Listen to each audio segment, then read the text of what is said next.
Par contre, quand on pseudonymise, ben, on a fait des modifications hein, avec des alias, avec des numéros de classement, avec certaines techniques particulières, mais c'est réversible. Hein, on peut se remettre en l'état des datas par un traitement, je dirais, dans l'autre sens.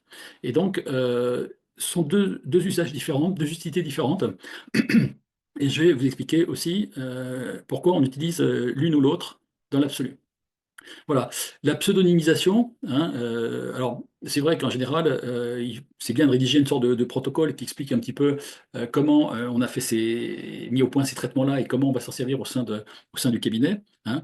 La pseudonymisation, on veut quand même garder l'information à un niveau individuel quelque part dans ces analyses, donc on ne veut pas tout à fait perdre quand on lance un traitement, on ne veut pas perdre l'information parce qu'on veut rendre nominale l'information ou nominative l'information.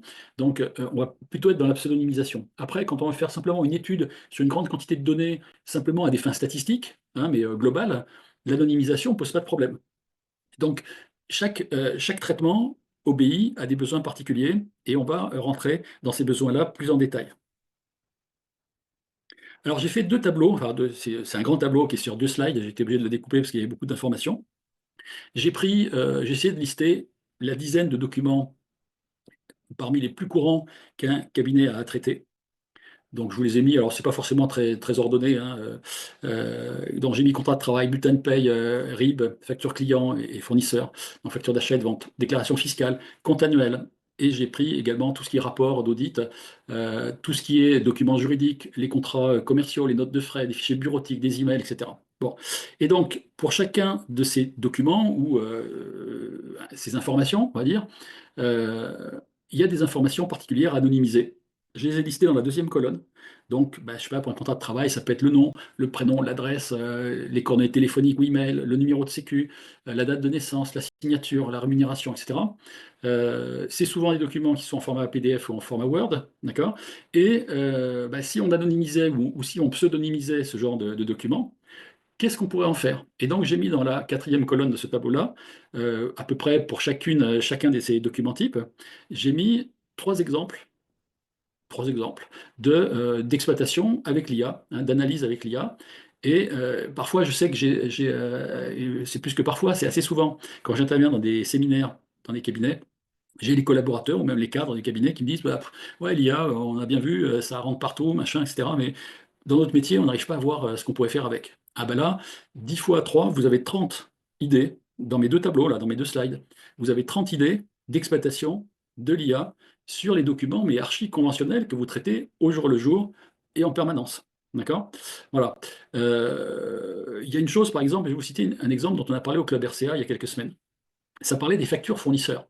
Et on se disait, tiens, l'analyse de la data, qui pourrait être une analyse précoce, par exemple en analysant un FEC, ça pourrait être de dire, tiens, sur telle référence, tel article qui est acheté régulièrement par mon client, je détecte que le fournisseur a augmenté son tarif de 12,9%. Et le client, mon client, n'a pas répercuté sur ses propres tarifs cette augmentation de son fournisseur parce qu'il n'a pas fait attention. Voilà, il a pris la facture, il l'a payée et puis il a continué son petit bonhomme de chemin et de travail et il n'a pas percuté sur le fait que là, il devrait quand même faire très attention à réviser assez sensiblement ses tarifs. Bon, ce genre de choses, ça n'a jamais été fait dans les cabinets. Jamais, déjà sur des choses encore moins pointues que ça, sur des analyses de faits, des analyses de bulletin de paye, de DSN, etc., etc. Bon, le cabinet se contente la plupart du temps de produire tout ça, parce c'est sa mission première, hein, bien évidemment, mais il n'arrive pas à exploiter cette data. Avec l'IA, qui est capable d'analyser tout ce qu'on veut, sur des fichiers anonymisés, ou alors on est sur un serveur VPS et on est chez vous, auquel cas on n'a pas trop de problème d'anonymisation. Mais en tout cas, avec l'IA, avec un certain nombre de fichiers, et avec des idées très pointues d'analyse, y compris d'analyse précoce, puisque si votre workflow tourne en permanence sans vous, c'est-à-dire qu'il y a une sorte de trigger, un déclencheur qui fait que, je sais pas, dès qu'un bulletin de paye rentre dans un répertoire quelque part, le bulletin de paye, il est décomposé, toutes les données du bulletin sont décomposées par l'IA, sont stockées dans une base de données vectorielle et sont analysées. Et s'il y a une anomalie ou une évolution très forte de quelque chose dans lequel on pense que ça peut devenir une anomalie ou un problème pour le client, ben, aussitôt, vous avez une alerte qui peut être envoyée à l'expert comptable, qui peut être envoyée au responsable de dossier, qui peut être envoyée au client même. Et on peut même imaginer que le robot est capable d'appeler le client, va le faire en direct tout seul et automatiquement, avec évidemment des consignes quand même qu'on lui a expliquées.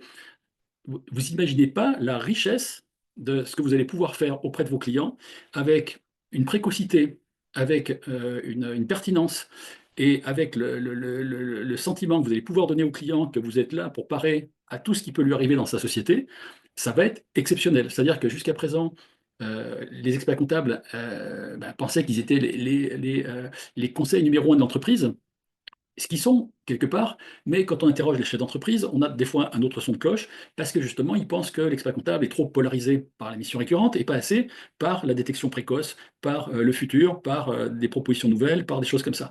Donc si déjà les data que vous traitez aujourd'hui sur des fichiers archi normés, archi connus, etc.,